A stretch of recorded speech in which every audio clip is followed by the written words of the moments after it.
Teraz tak, macie znikające autobusy, będą też flamingi. Opłata karna 20 euro. Jedną właśnie z najlepszych piekarni. Chciałem trochę Wam opowiedzieć o tym, jak Patrzcie kochani, dotarło do nas wspaniałe jedzonko. Na zdrowie.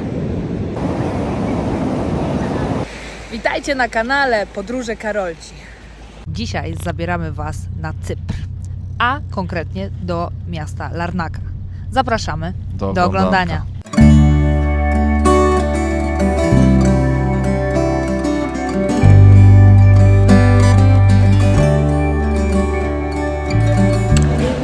Pokażę Wam, jak dostać się komunikacją miejską z lotniska do Larnaki. Więc teraz tak, jeżeli wyjdziecie, tutaj jest wyjście z lotniska i kierujecie się w prawo po wyjściu i macie schody, które prowadzą na górę, więc wjeżdżacie sobie po tych schodach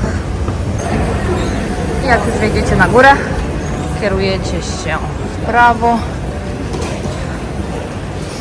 i tutaj będziecie mieć wyjścia.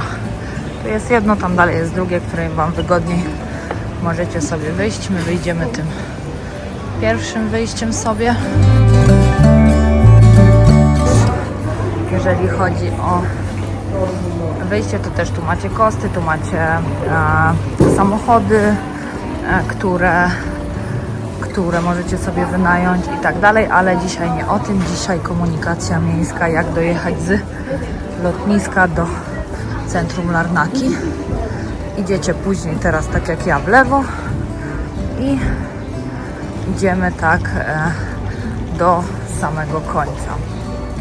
Ogólnie powiem Wam tak, nie nastawiajcie się, że ta komunikacja miejska jest tutaj super, bo jest ogólnie tragiczna. I nigdy nie wiecie, kiedy przyjedzie autobus i mimo, że na tablicy jest napisane, że na przykład do przyjazdu jest 19 czy 15 czy 10 minut, to on nigdy niestety tak nie przyjeżdża, więc nastawcie się na to, że będą przyjeżdżały prawdopodobnie różne autobusy i będzie to wyglądało bardzo różnie. Teoretycznie nasz autobus jest za 15 minut, ale kiedy przyjedzie, tego nie wiemy. I widzicie, nasz autobus podjechał, więc idziemy. Pytanie, czy nas zabierze, czy on tu będzie stał, czy jak to teraz ma wyglądać. Zobaczymy. No, więc teraz tak, macie znikające autobusy, więc teraz tego już 425, który był tu na ekranie, nie ma, a zostało do niego jeszcze jakieś 13 minut około. nie wiadomo. Wtedy było napisane 13 i on zniknął, przyjechał. Stoi tu, ale po prostu sobie stoi, coś powymachiwał rękoma, że następny i tyle. Także tak jest tutaj z tą komunikacją, także tak jak Wam powiedziałam, nie nastawiajcie się na to, że jest super, bo nie jest. Ale można się dostać. Finalnie powiem Wam, po jakim czasie mniej więcej przyjechał ten następny autobus.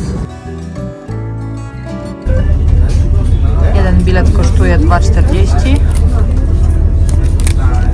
i kupujecie go u kierowcy przy wejściu do autobusu. Są też flamingi. Bardzo dużo nawet jest flamingów. Także możecie się też tu wybrać rowerem i podziwiać sobie.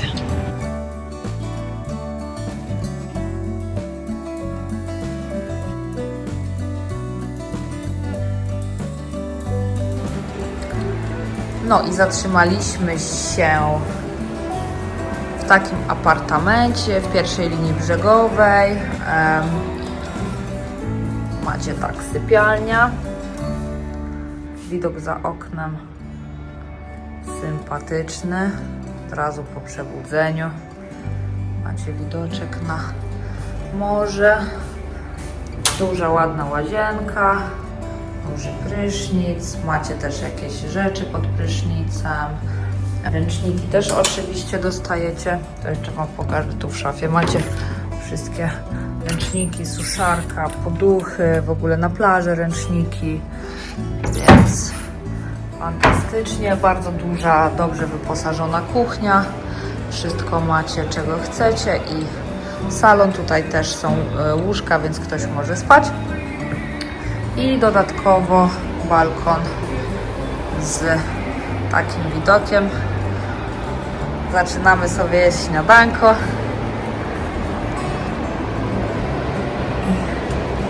Tak, moi drodzy. Mocno sympatyczna sprawa. Dzień dobry, kochani. Jest 6:20. Wstajemy i zaczynamy dzisiaj nasz drugi dzień na Cyprze. I pokażę Wam jeszcze, jaki jest widok z rana z naszego apartamentu, ponieważ on jest skierowany na wschody słońca. Także patrzcie. Troszkę niestety dzisiaj tam z daleka jest zachmurzone, ale budzicie się i macie coś wspaniałego. Także mamy kawkę, kochani. Mamy wschód słońca. I czego chcieć więcej? No i zobaczcie, pomału wyłania się. Witamy Cię, nasze słońce ukochane.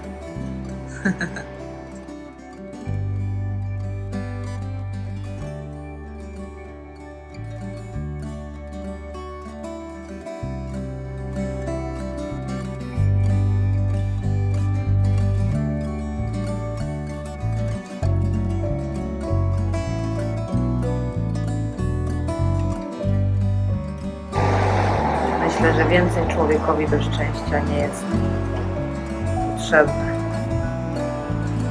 Taki widok z rana to naprawdę coś wspaniałego. No i tak, jesteśmy po porannym treningu. Jest bardzo sympatycznie. Kuba jeszcze kończy się rozciągać. Ale trening na plaży zawsze dużo sympatyczniejszy. Też dzisiaj będziemy chyba mieli jedną z najlepszej pogody, w związku z czym dzisiaj większość czasu spędzimy na plaży. No i tak, kochani, można się opalać. Ludzi, jak widzicie, za dużo nie ma, ale leżaki już są rozstawione i inflacja na leżaki nie poszła w górę, ponieważ dalej kosztują 2,5 eurasa za jeden leżak, czyli za dwójkę 5 eurasów. Także cena bardzo dobra, jest sympatycznie. Odwrócę kamerę i pokażę Wam, jak jest.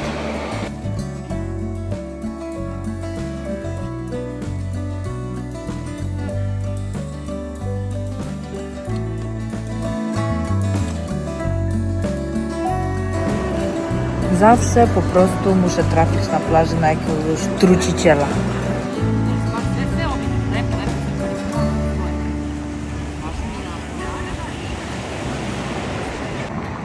Dobra, ogólnie wypożyczyliśmy sobie rowery, jak z bajka, jak zawsze. No ale mieliśmy z tym trudności, bo ja byłam zalogowana na polskim, nie chciało mi na Cypr przerzucić, nie chciało mi wynająć rowerów, więc musiał się rejestrować Kuba. I macie dosyć sporo stacji, ale stan rowerów, nie nastawiajcie się, że jest jakiś super. Myślę, że jest trochę gorzej niż w Polsce nawet. No ale to zapraszamy Was na przejażdżkę, sami zobaczycie.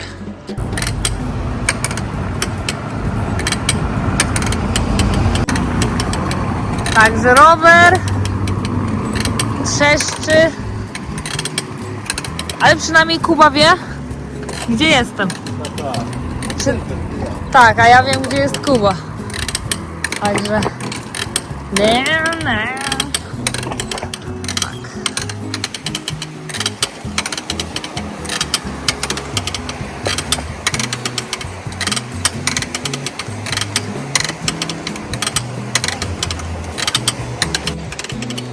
Także stan rowerów na Cyprze, a przynajmniej w Larnace, najlepszy nie jest.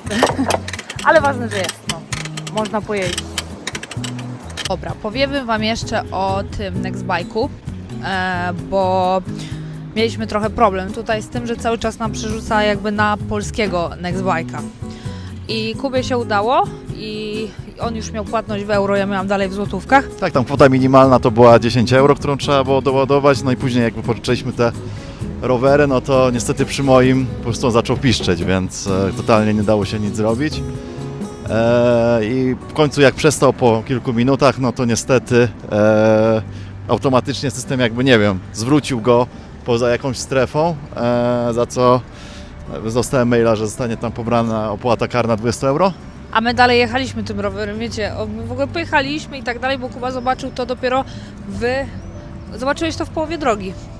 Więc jak wróciliśmy, to dzwoniliśmy z aplikacji, żeby nas połączyło z konsultantem i cały czas odrzucało. Dopiero później zobaczyliśmy na rowerze, że jest numer, więc pamiętajcie, jeżeli będziecie z Nextbike'a chcieli zadzwonić po pomoc, no to tym numerem, który jest na rowerach. Jeszcze dodatkowo w ogóle nie dało się zwrócić tego roweru, więc mimo, że go zwróciliśmy, to nie pokazywało, że on się zwrócił. Generalnie później, jak ja starałem jakoś coś z tym zrobić, to nagle się okazało, że on się znowu się tak wypożyczył.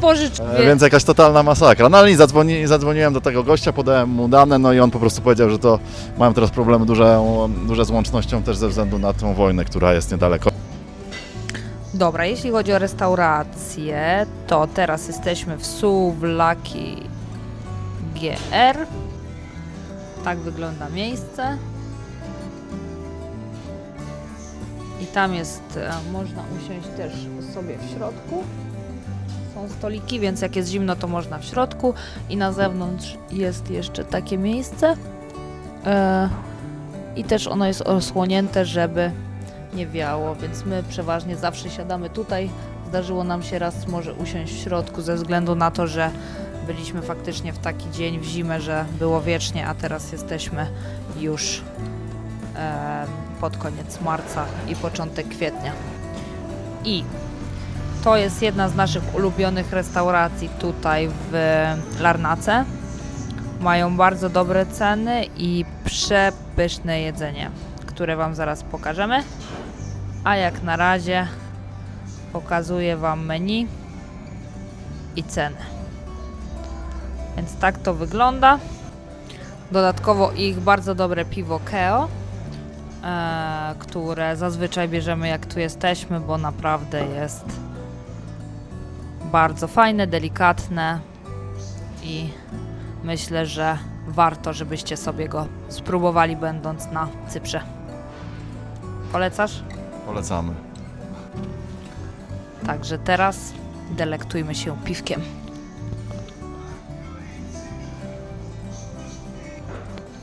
No i zobaczcie, kochani, dotarło do nas wspaniałe jedzonko, pita, kebabik z jagnięcinką, suwlaczki. Nigdzie nie znajdziecie lepszych.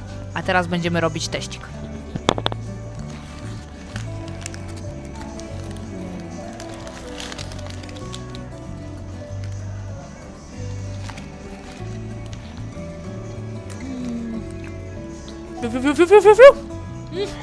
Super! Jeżeli jeszcze chodzi o tą wojnę, to wczoraj przylecieliśmy i na razie nie czujemy, żeby coś było związanego z tym złego, czy żebyśmy odczuwali jakieś No mniej turystów prawdopodobnie, no ale to może wręcz to tak. na plus. Na plus. No ogólnie wszystko jest chyba normalnie poza tym, no nie widać, no to wiadomo, no to się rzeczy toczą gdzieś tam te 200 kilkadziesiąt kilometrów, tak? Od w nas, Libanie, tak. ale nie tutaj, więc. No i tak, kochani, poranek. Przyszliśmy na plażę trochę pobiegać. Jak widzicie, za mną leżaki są puste, nikogo nie ma. Jest mocno sympatyczna sprawa. Musimy trochę też wybiegać nasze emocje i całą frustrację, jaka jest po meczu Polska-Szwecja.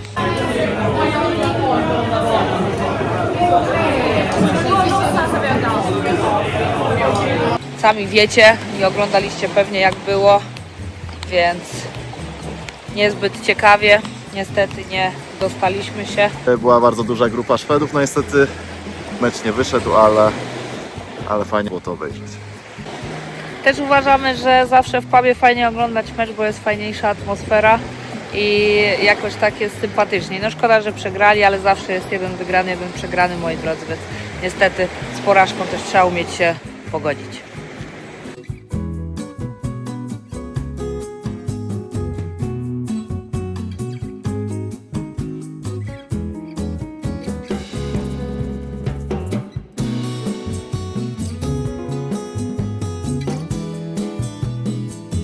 Dobra, pokażę Wam też jedną właśnie z najlepszych piekarni, która jest w Larnace. Jest ona tutaj, między McDonaldem a tutaj restauracją Al Dente. Nazywa się Fika i są tu bardzo przepyszne rzeczy.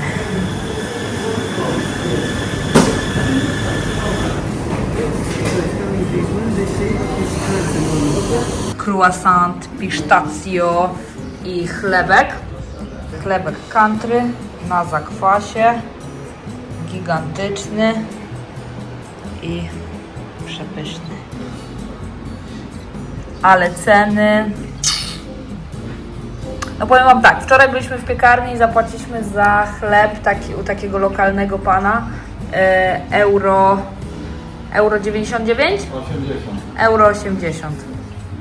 Więc no, możecie sobie porównać, jak to wygląda. No aczkolwiek jakość tych croissantów no jest nieprawdopodobna. Pokażę Wam jeszcze, jak on wygląda w środku i jak dużo ma tej pistacji. Fiu, fiu, fiu, fiu, fiu, fiu. Ekstra.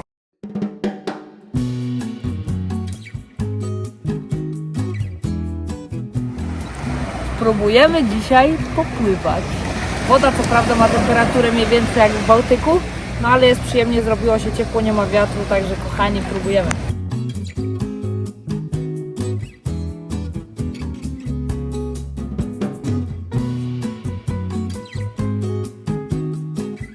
A few moments later.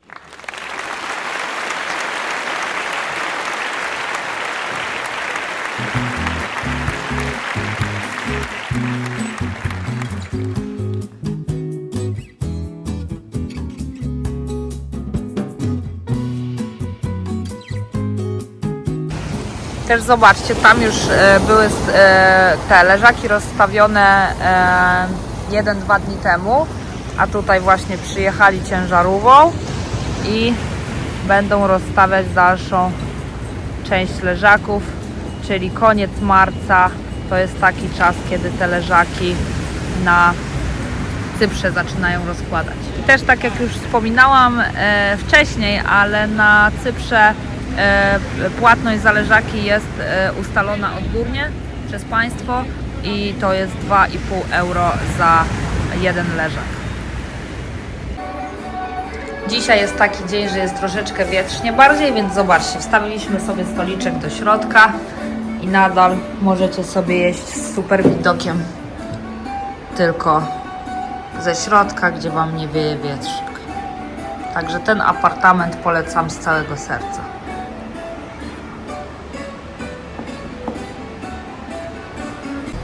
Słuchajcie, my jesteśmy zlokalizowani przy głównym deptaku w Larnace i dzisiaj jest święto narodowe i wszystkie samochody stąd zniknęły, w ogóle jest zamknięta droga. Zobaczcie, idzie parada.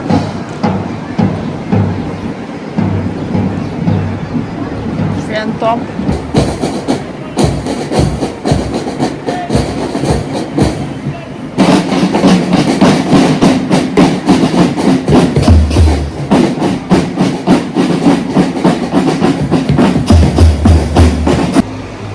Patrzcie, wypływa łódeczka Yellow Submarine i w środku są ludzie i ja się zastanawiam, jak oni płyną, jak dzisiaj naprawdę jest wietrznie i nie jest aż tak ciepło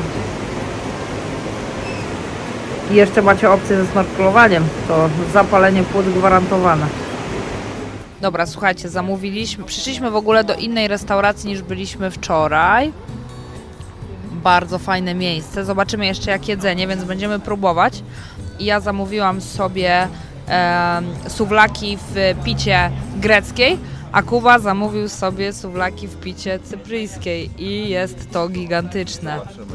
Więc Kuba teraz rozpakuje i pokażę wam jak to wygląda.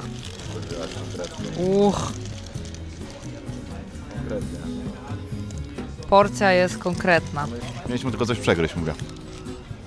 No, także smacznego. Zobaczymy. No dobra, to próbujemy, czy dobra, czy niedobra. Ale wygląda na niezłą, więc myślę, że jest niezła.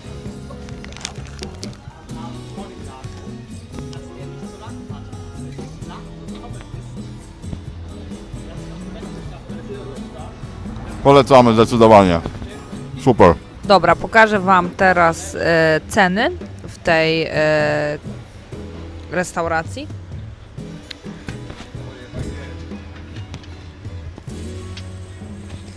I teraz to, co ja jadłam, no to jest tutaj Grek Pita, a Kuba jadł obok tę Cyprus Pita. I ja jadłam chicken souvlaki i ty też jadłeś chicken souvlaki, tak? I moja kosztowała 5 euro, taka gigantyczna porcja, i Kuby kosztowało 7,50, 2 razy taka jak moja ta porcja. Więc cena do jakości, jakiś poziom nieprawdopodobny, także polecamy wam z całego serca to miejsce. Jest nazwa, także jak sobie wpiszecie, to znajdziecie. Jak widzicie, sporo Polaków się podpisało na tablicy, więc sporo też tutaj przychodzi. Restauracja Ocean Basket. Dobra, kochani, jesteśmy w Ocean Basket. Zamówiliśmy sobie porcję dla 2 osób. Nazywała się Fisher's... Jak? Fisher's Catch i mamy rybkę, mamy różne owoce morza, frytki, więc zaczynamy jeść. Miejsce bardzo fajne, bardzo godne polecenia. Jesteśmy tutaj już po raz kolejny, więc polecamy. Dzisiaj i wczoraj akurat trochę popadało i jest są też deszczowe dni na Cyprze. Wyszłam po kawkę i po chlawę i po chleb, bo Kuba niestety coś sobie zrobił z nogą i nadwyrężył, więc nie za bardzo może chodzić. A dzisiaj już jesteśmy przedostatni dzień, tak naprawdę ostatni, bo jutro z samego rana jedziemy na lotnisko. No ale zobaczcie, trochę napadało, jest trochę wody na plaży. Także jak lecicie w tym okresie, to polecam wam wynająć sobie właśnie w pierwszej linii brzegowej, ze względu na to, że z tą pogodą może być różnie. Możecie się opalić, ale możecie też niestety trafić na deszcz i siedzieć w apartamencie. Zobaczcie, jaką mamy pogodę ostatniego dnia.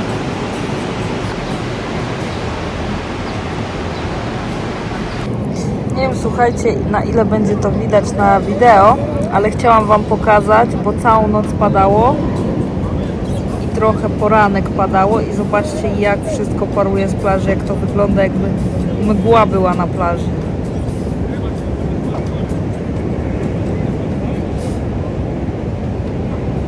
Śmieszne zjawisko.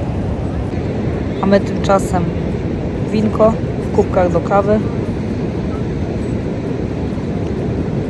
Na zdrowie. Zobaczcie, jaką gości rybę złowił. Gigantyczna. Jeszcze jakby taką ciumknął.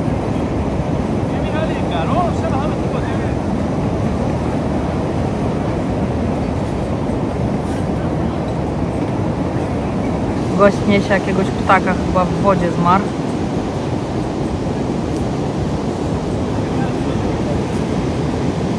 Poszedł zanieść ratownikom. Coś tam się niestety wydarzyło. Do torby Do widzenia. Dobra, więc jesteśmy teraz na Fiddicant Beach. Generalnie jest 2 kwietnia. Chciałem trochę Wam opowiedzieć o tym, jaka jest tutaj pogoda, czy warto lecieć na Cypr w tym okresie. My polecieliśmy na tak naprawdę tydzień przed świętami. Wydaje mi się, że dużo ludzi lata później. Generalnie pogoda jest zmienna, także dzisiaj jest mocno ciepło, ale wiadomo, że może być cały czas dość wietrznie w tym okresie i też może padać. Wczoraj na przykład padało, także tutaj niestety to jest wielka niewiadoma. Na plus dla Cypru na pewno jest to, że ta średnia temperatura jest jedną z najwyższych w Europie, jak nie najwyższą. Także no i tak mimo wszystko w tym okresie, jeżeli byście chcieli lecieć tak marzec, kwiecień, no to na pewno Cypr jest taką najbezpieczniejszą opcją. Jak to wygląda, jeżeli chodzi o kwestię bezpieczeństwa? No bo generalnie dużo ludzi bało się lecieć ze względu na to, że był atak, w zasadzie nie na Cypr i tutaj też warto to wyjaśnić, jak to wyglądało, bo generalnie faktycznie atak był na bazy brytyjskie, które znajdują się w zasadzie nawet nie na terytorium Cypru, tylko po prostu na wyspie.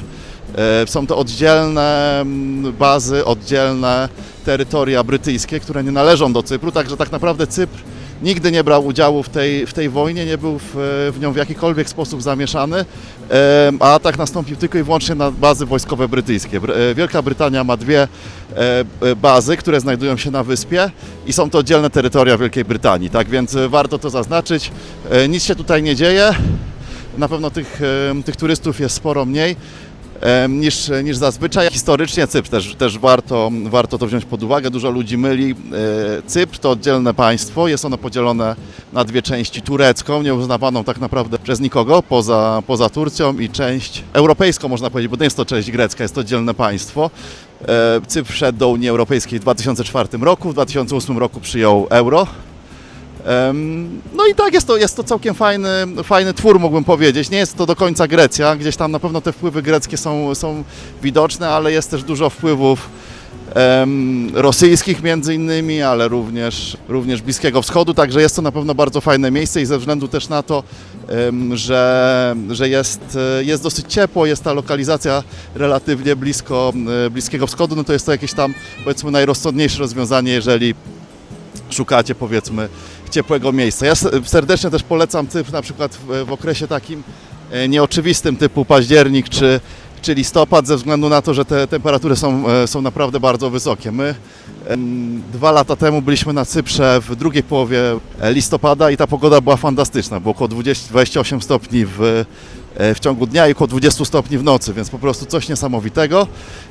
Jeżeli chodzi o ten okres marzec-kwiecień, no to mimo wszystko, tak jak mówię, ta pogoda jest zmienna, może nie być zbyt ciepło, ale wciąż jest dosyć mocne słońce, także na pewno można się bardzo mocno opalić.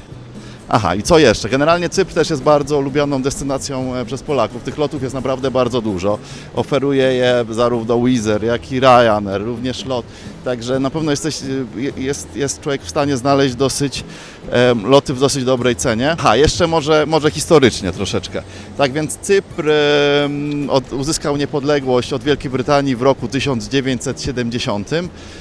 No niestety tutaj była bardzo duże problemy właśnie z tą częścią turecką, z tą mniejszością turecką i tutaj te spory między powiedzmy greckimi Cypryjczykami a tureckimi Cypryjczykami doprowadziły do tego podziału, który istnieje do dzisiaj, tak więc Cypr jest podzielony na 2 części, jest to w ogóle jedyne państwo, w której stolica jest podzielona na 2 części. No i na części tej europejskiej jest euro, na części tureckiej jest lira. No i tak, generalnie ja serdecznie polecam, jeżeli szukacie jakiegoś fajnego miejsca, relatywnie ciepłego powiedzmy, albo powiedzmy najcieplejszego w tej części Europy kontynentalnej, to na pewno Cypr jest miejscem wartym polecenia. Może być bardzo ciepło, może być trochę chłodniej.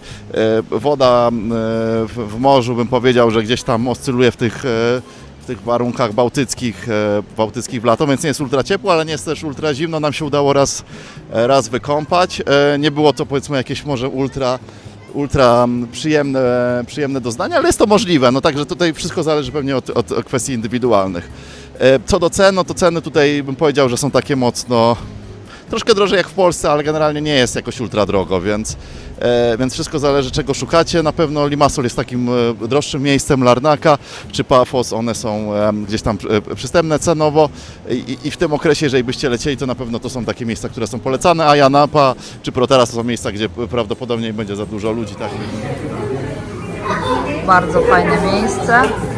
Wrzucę Wam pineskę i na mapie Wam pokażę, gdzie jest to miejsce. Mają bardzo dobrą kawę i bardzo dobre lody. Lody Dubaj. I jeśli Wam się uda, a wieje wiatr, no to macie stolik w środku, ale z pełnym widokiem na morze. Co do wyboru miejsca na Cyprze, czyli generalnie gdzie najlepiej jechać. Miejsca typu Ayia Napa czy Protaras to są takie miejsca stricte turystyczne, także ten koniec marca może być jeszcze takim momentem, kiedy większość tam miejsc jest po prostu zamkniętych, więc raczej... Trochę będziecie się czuć jak w opuszczonym miejscu. Tak, też ze względu na tą pogodę, która jeszcze nie jest jakaś powiedzmy ultra gorąca, wydaje mi się, że raczej byśmy tego nie polecali, oczywiście zależnie od potrzeb. Jeżeli chcecie się trochę odizolować od ludzi, to pewnie fajnie i wtedy warto wynająć po prostu samochód, żeby tam dojechać. My wybraliśmy Larnacę, myśleliśmy też o Limassol. Limassol jest bardzo fajnym miastem. Super jest. My pierwszy raz jak byliśmy na Cyprze, to byliśmy właśnie w Limassol i bardzo nam się tam podobało. Też jest sporo droższy ogólnie, więc też trzeba brać to pod uwagę. Tam jest dużo biznesu właśnie ze względu na to, że po prostu no jest to taki hub dla różnego rodzaju firm IT, krypto i tak dalej, i tak dalej. Więc my wybraliśmy Larnacę polecamy. Dużo osób myśli o Paphos. Paphos jest z reguły trochę bardziej wietrzny, więc w tym okresie może być niestety trochę zimniej, dlatego trzeba brać to pod uwagę. Jednak Larnaca jest trochę bardziej osłonięta, a Ayia Napa może być tam jeszcze nawet 1 stopień cieplejsza, tylko tak jak mówię, że tam za to jest troszeczkę po prostu jeszcze wszystko opuszczone, czy tam powiedzmy część rzeczy jest zamknięta. Także my teraz jesteśmy na marinie. Bardzo fajne miejsce, też widać tą marinę od nas z balkonu i mimo, że na górze jesteśmy ubrani, że mamy troszeczkę na dłuższy rękaw, to jesteśmy w krótkich spodenkach i jest w takim ubiorze bardzo sympatycznie, nie jest w ogóle zimno. Powiem Wam jeszcze troszeczkę o cenach, jakie są teraz na Cyprze, bo trochę te ceny się zmieniły od czasu, kiedy my tutaj byliśmy. Tak, też nie uważamy, że jest jakoś bardzo drogo, no ale widać jakąś tam różnicę powiedzmy. Szczególnie w kontekście jakichś tam zakupów spożywczych, wydaje mi się, że one poszły do góry. No, jeżeli chodzi o wynajem, to zależy wszystko w jakim okresie będziecie przyjeżdżać, więc na pewno teraz ze względu na tą wojnę tam dało się po prostu znaleźć też coś trochę taniej. To samo jeżeli chodzi o lot, no, to jest duża zmienność ze względu na tą sytuację, to te ceny generalnie były trochę niższe, więc tak to wygląda. Ale tak jak mówię, jeżeli chodzi o jakieś restauracje, to wydaje mi się, że te ceny nie są jakieś mocno wygórowane, ale na pewno są wyższe, jakaś tam na pewno inflacja tutaj jest widoczna. Tak, jest widoczna od czasu, kiedy byliśmy. Tak, zeszłego roku czy 2 lata temu to na pewno te ceny trochę poszły do góry. Dobra, czekamy na autobus, na lotnisko. Pokażę Wam przystanek.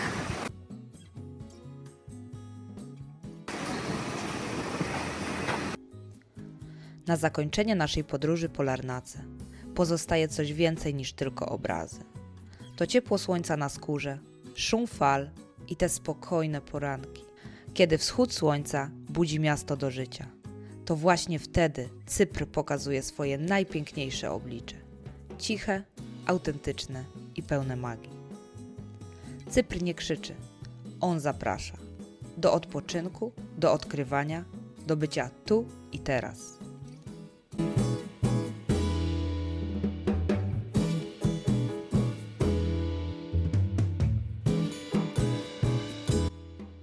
Jeśli chcesz zobaczyć więcej takich miejsc, zostaw subskrypcję i do zobaczenia w kolejnej podróży. Cześć!